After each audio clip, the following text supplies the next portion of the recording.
মানে এটা কি জানো, এটা হচ্ছে প্র্যাকটিস ম্যানুয়াল।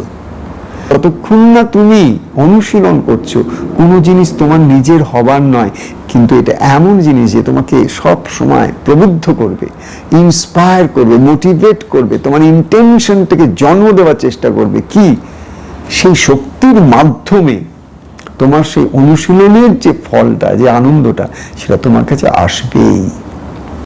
ঘরে ঘরে এমন একটা সুন্দর একটা বাতাবরণের প্রতিষ্ঠা করো যে সেই ঘরে ঈশ্বরের যে পট আছে, বিগ্রহ আছে, তারা জীবন্ত হয়ে ওঠে।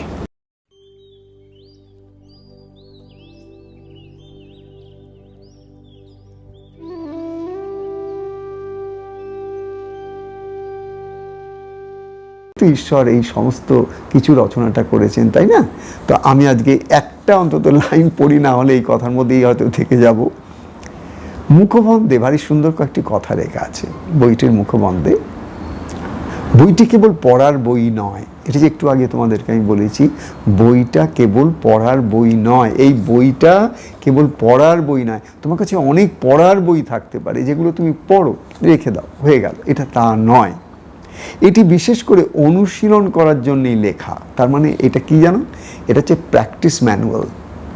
তোমাকে এই বইটা পড়ে তোমাকে জ্ঞান অর্জন করার জন্য এই বই দেয়া হয়নি।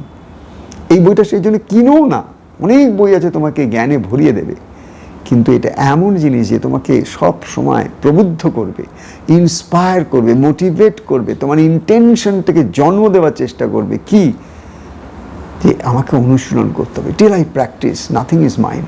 কি বলছি, অনুশীলন না করলে কোনো কিছুই নিজের হয় না। জানবে, তুমি যত জ্ঞান পৃথিবীর থেকে নিয়ে নাও, যত লাইব্রেরি আছে পৃথিবীর থেকে, সমস্ত পড়ে নাও, তুমি অনর্গল বক্তৃতা দিতে পারবে, অনর্গল কথা বলতে পারবে, কত লোককে মেসমেরাইজ করে দিতে পারবে, কিন্তু একটা কথা বলছি, ওতে তোমার জীবনের মধ্যে শান্তি আসবে না। কিন্তু আর যারা শুনবে সব বাহবা বাহবা করবে, তোমার লেখা পড়ে, তোমার বই কিনে তোমাকে বহু রয়্যালটি কিন্তু পৌঁছে দেবে, কিন্তু তোমার জীবনের মধ্যে যে আলোকের ছটা, সেটা একমাত্র তোমার প্র্যাকটিসের মাধ্যমেই আসতে পারে।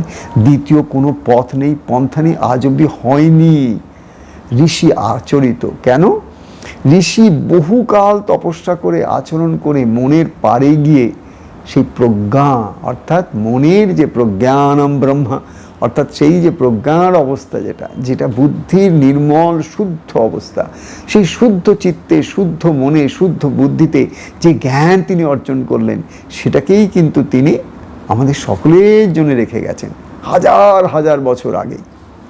এবং সেটা গুরু শিষ্য পরম্পরায় আমাদের কাছে নেমে এসছে। আমার গুরুদেবের কাছ থেকে আমি তার একটা ছটা পেয়েছি, আমার গুরুদেব তার গুরুর কাছ থেকে একটা ছটা পেয়েছেন, তিনি তার গুরুর কাছ থেকে একটা ছটা পেয়েছেন। এইভাবেই কিন্তু আমরা গুরু পরম্পরায় সেই বৈদিক যুগের যে একটা আচার ব্যবহার, তাদের যে ভ্যালু সিস্টেমটা ছিল, সেগুলো কিন্তু একটু একটু করে কখনো কখনো ফেড আউট হয়ে যাচ্ছে। আবার মানুষ ভাবছে যে না, আমাকে তো এটা প্র্যাকটিস করতেই হবে, এছাড়া তো কোনো উপায় নেই।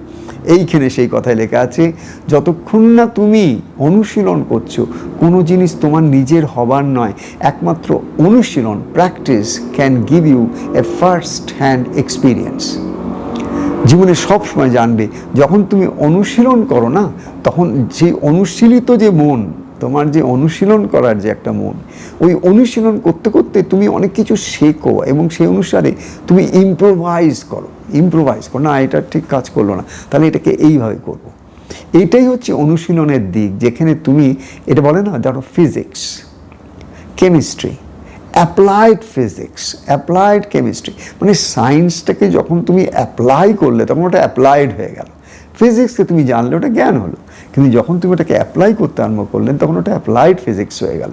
ঠিক তেমনি জানবে, এই বইটা কিন্তু সেই অ্যাপ্লাইড ফিজিক্সের মতন। এটা হচ্ছে এমন একটা বই যেখান থেকে পড়ে তুমি কিছু কিছু টেকনিক্স, কিছু কিছু এমন চিন্তা ভাবনা বা ছোটো ছোটো শর্ট লিভ জিনিস পাবে, সেগুলোকে তুমি যদি ছোটো ছোটো করে যদি একটু অন্তত চেষ্টা করো, সেটাকে অনুশীলনে আনবার জন্যে অপূর্ব তার ফল দেখতে পাবে। অনুশীলন না করলে কোনো কিছুই নিজের হয় না। ভালো কথা যত ভালোই হোক, তা নিজের জীবনে অনুভূত সত্য না হলে ওটার মূল্য খুবই কম। চিন্তা করে দেখো, তুমি কারো কাছে একটা খুব ভালো কথা শুনলে, খুব ভালো লাগলো, তুমি তাকেও বললে, কি সুন্দর কথাটা আপনার, খুব ভালো লাগলো, খুব আনন্দ পেলাম, আমি না মনে রাখবো, এত সুন্দর কথা, কিন্তু দেখো দুদিন পরে কিন্তু তোমার আর মনে থাকবে না।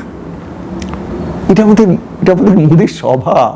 কি একটা নেগেটিভ কোনো যদি কথা শুনতে না বহুদিন মাথায় থেকে যেত তোমার, একটা নেগেটিভ কোনো সিচুয়েশনের মধ্যে যদি তুমি পড়তে এবং সেই স্মৃতিটা যদি তোমার মনের মধ্যে ঢুকতো, তাহলে কিন্তু ওটা বহুদিন ইম্প্যাক্ট করে রেখে দিত।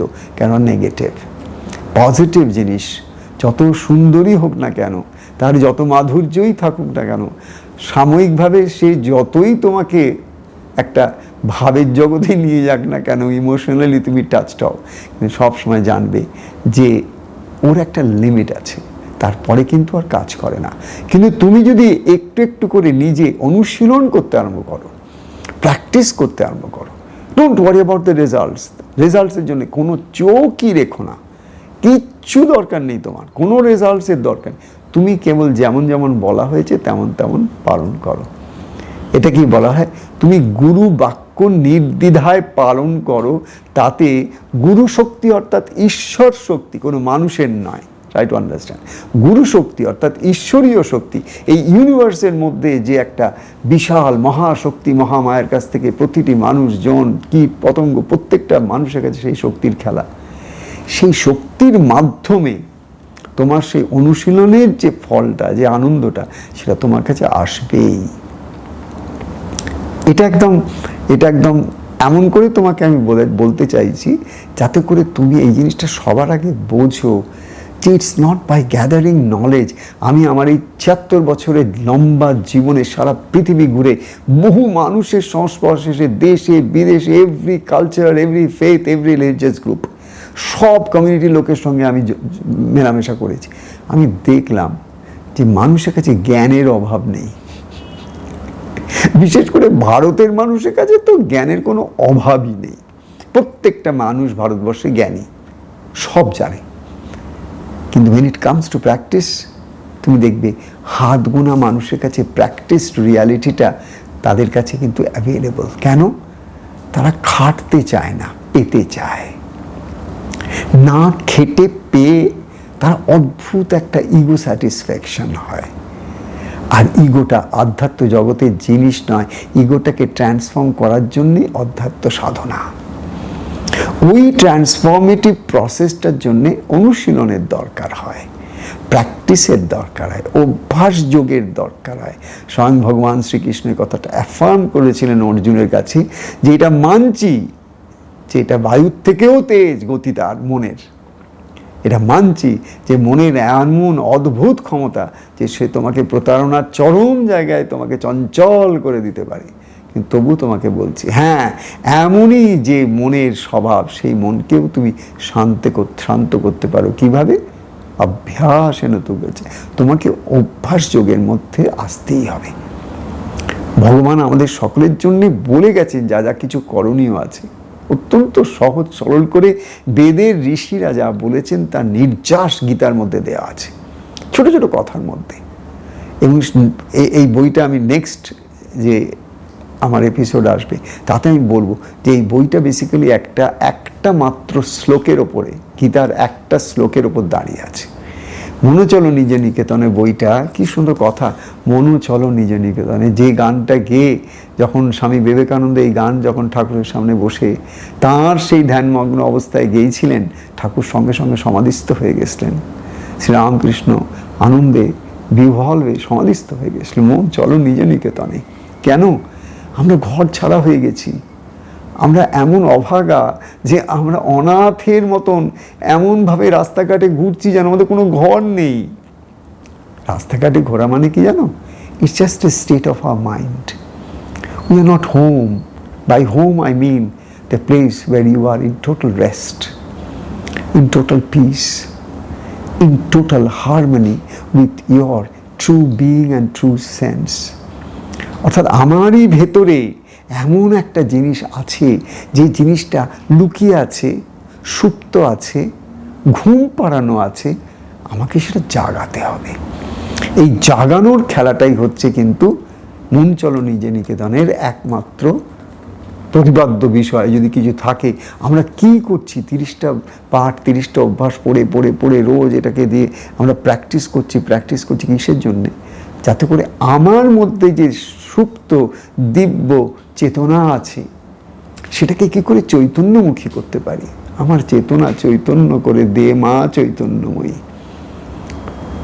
রামপ্রসাদ গাইছেন আমার চেতনা, আমার একটা কনসিয়াসনেস আছে, কিন্তু সেটাকে যতক্ষণ না এই সুপ্রিম কনসিয়াসনেসের সঙ্গে এক করতে পারছি, আমি তো আমার শত সহস্র প্রশ্ন জীবনে, আমার কত সংশয় আমার মনের মধ্যে, কত দ্বিধা আমার মনের মধ্যে, আমি কটা লোককে জিজ্ঞাসা করব, কে উত্তর দেবে, কার উত্তরটাকে মানবো, কার উত্তরটাকে ফেলবো। এই যে একটা কনফিউজ স্টেট অফ মাইন্ড, এটা একটা কোথাও না কোথাও রেজলিউশন চাই, কোথাও রিজলভ করতে হবে তোমাকে। তাহলে তুমি জীবনে শান্ত হবে কি করে, শান্তি পাবে কি করে। এই বইটার পাতায় পাতায় আমরা সেটাই কিন্তু আজ থেকে খুঁজতে শুরু করলাম। তো আজকে জয় গণেশ, আজকে শুভ গণেশ, আজকে আমাদের এই যাত্রা যেটা আজকে শুরু করলাম, তোমরা প্রত্যেকটা এপিসোডের জন্য অপেক্ষা করে থেকো এবং ঠাকুরের কাছে প্রার্থনা করো তিনি যেন আমাকে দিয়ে বলিয়ে নেন। আমি চাই যে তোমরা এটা শুনে শুনে শুনে শুনে প্র্যাকটিস করে করে ঘরে ঘরে এমন একটা সুন্দর একটা বাতাবরণের প্রতিষ্ঠা করো যে সেই ঘরে ঈশ্বরের যে পট আছে, বিগ্রহ আছে, তারা জীবন্ত হয়ে ওঠে।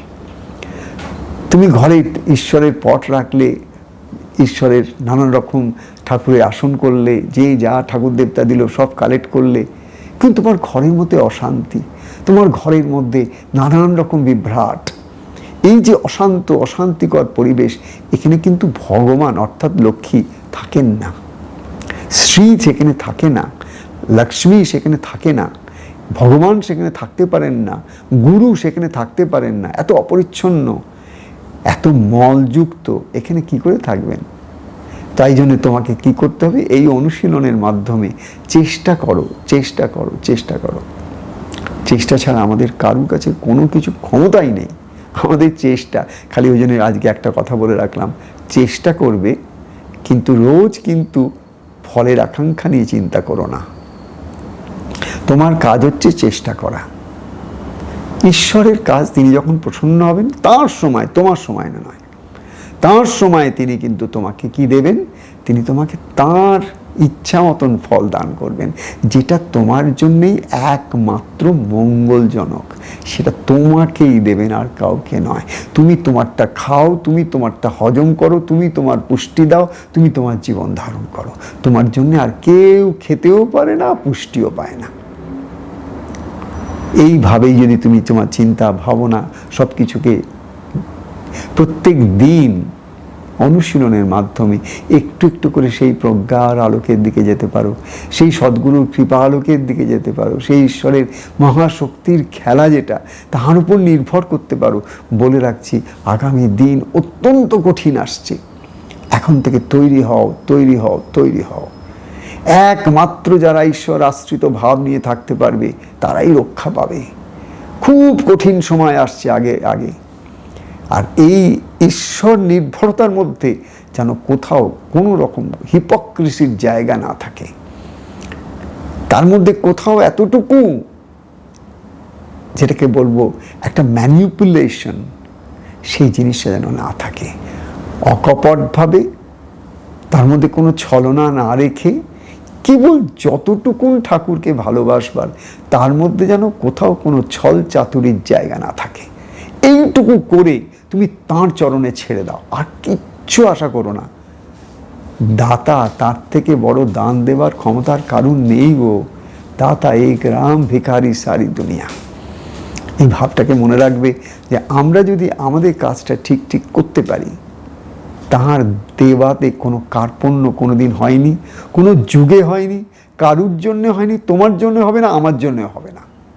আমরা ঠিক তাঁর কৃপায় স্নাত হব, আমরা ঠিক তাঁর কৃপায় সেই শান্ত অবস্থা আজ নয় কাল নিশ্চয়ই লাভ করবো। আজকে এই পর্যন্ত, আর আগামী থেকে আবার এই পরের থেকে আমি রোজ পড়বো, একটু করে পড়বো, আর কত এইরকম ধরনের কথা যা তিনি আমাকে দিয়ে বলাবেন আমি বলতে থাকবো।